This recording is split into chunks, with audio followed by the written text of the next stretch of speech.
नमस्कार दोस्तों, आज के वीडियो में हम जानेंगे कि कौन सी ऐसी 3 महिलाएं हैं जिन्हें किसी भी महीने में पड़ने वाली एकादशी का व्रत नहीं रखना चाहिए। उससे उन्हें बहुत ज्यादा पाप लगता है। कम से कम ऐसा पाप किसी स्त्री को नहीं करना चाहिए। आइए जानते हैं एकादशी के व्रत में कौन कौन सी सावधानी बरतनी चाहिए। दोस्तों, वीडियो शुरू करने से पहले आपसे एक अनुरोध है, अगर आप लोगों ने चैनल को सब्सक्राइब नहीं किया है तो चैनल को सब्सक्राइब कर दीजिए ताकि श्री हरि और माता लक्ष्मी आपके साथ सदैव बनी रहे।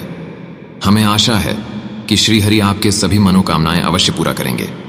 चलिए वीडियो की ओर बढ़ते हैं।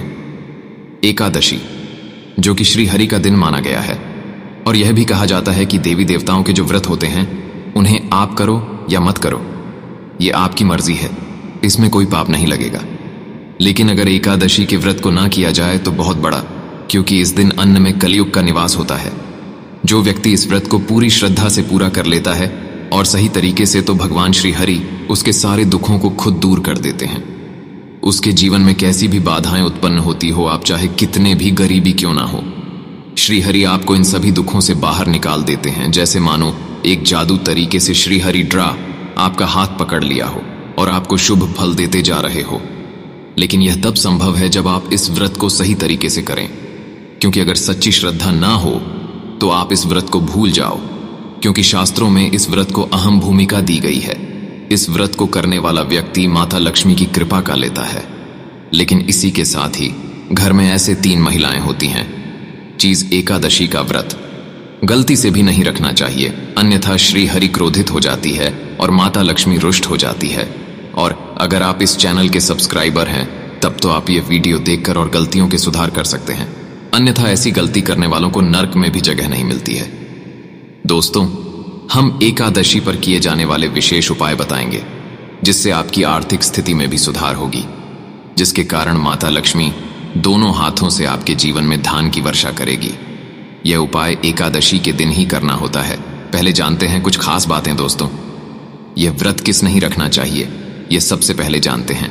नंबर 1, क्या तलाकशुदा औरत एकादशी का व्रत रख सकती है? तो दोस्तों, यह व्रत सच्ची श्रद्धा और भक्तिभाव से किया जाता है।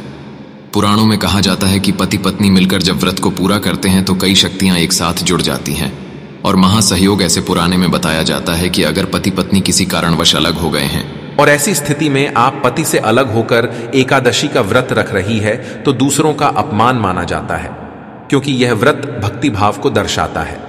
खासकर पति पत्नी जब एकादशी का व्रत अपनाते हैं तो यह वाली बातें करते हैं, तब दोनों को श्री हरि और माता लक्ष्मी के रूप में स्थान प्राप्त होता है। पति श्री हरि और पत्नी मां लक्ष्मी के स्वरूप में मानी जाती है। और दोस्तों, ऐसे में अगर आप अपने पति से अलग हैं और एकादशी का व्रत करते हैं तो इस घोर पाप माना जाता है। श्री हरि क्रोधित हो जाते हैं और आपका व्रत भंग का हो जाता है। इसलिए तलाकशुदा औरत को एकादशी का व्रत कभी नहीं करना चाहिए। व्रत आप तभी करें जब आप अपने पति के साथ प्रेम भाव से रह रही होती है।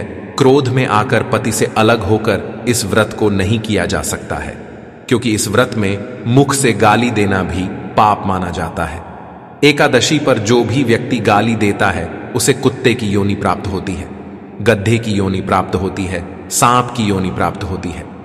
दोस्तों देखो, एक होता है प्रश्न मन यानी मन से। आप दोनों ने एकादशी का व्रत किया तो बहुत ही शुभ कार्य माना जाता है। एक होता है क्रोध में। जब दोनों पति पत्नी अलग हो जाते हैं तब व्रत रखना अलग बात होती है, उसे शुभ नहीं माना जाता है। आपको ऐसे व्रत रखने पर श्री हरि क्रोधित हो जाते हैं। दोनों पति पत्नी को प्रसन्न होना आवश्यक है, दोनों का खुशहाल होना आवश्यक है। मान लीजिए पत्नी घर पर अकेली है, यदि पति बाहर हो तब ऐसी स्थिति में पत्नी को एकादशी का व्रत अवश्य रखना चाहिए। ऐसा व्रत भी मान्यता पूर्वक स्थिति में होता है।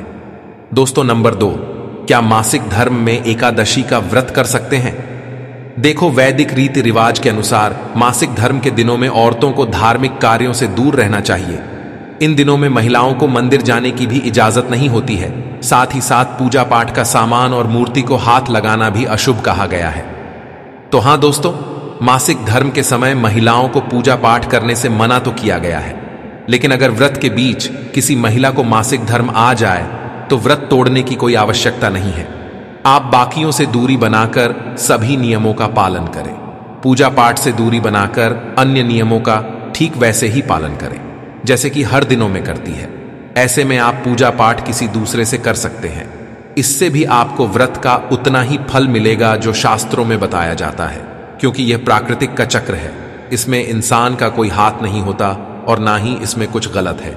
किसी भी कार्य या ईश्वर के प्रति आस्था इंसान के मन और विचारों से जुड़ा हुआ है।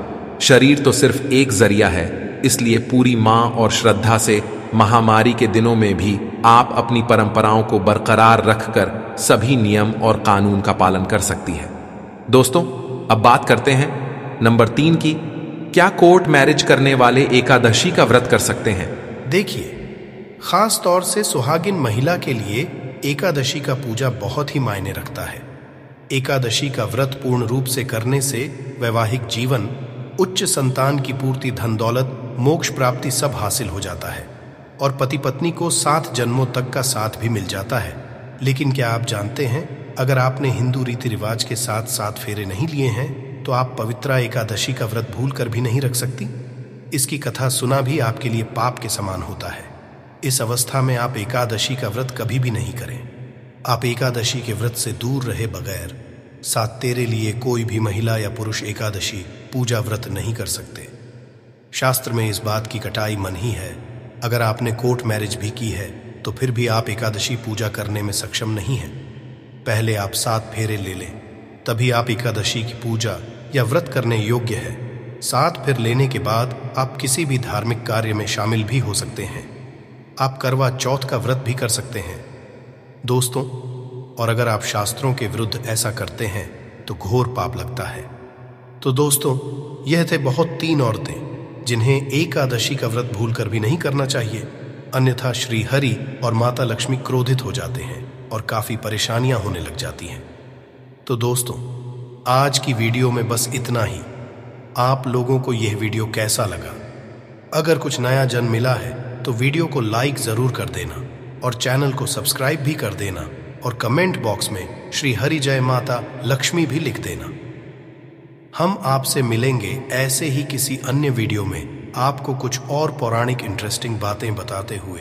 तब तक आप अपना ख्याल रखिए और प्रकाशित जिंदगी के साथ बने रहे।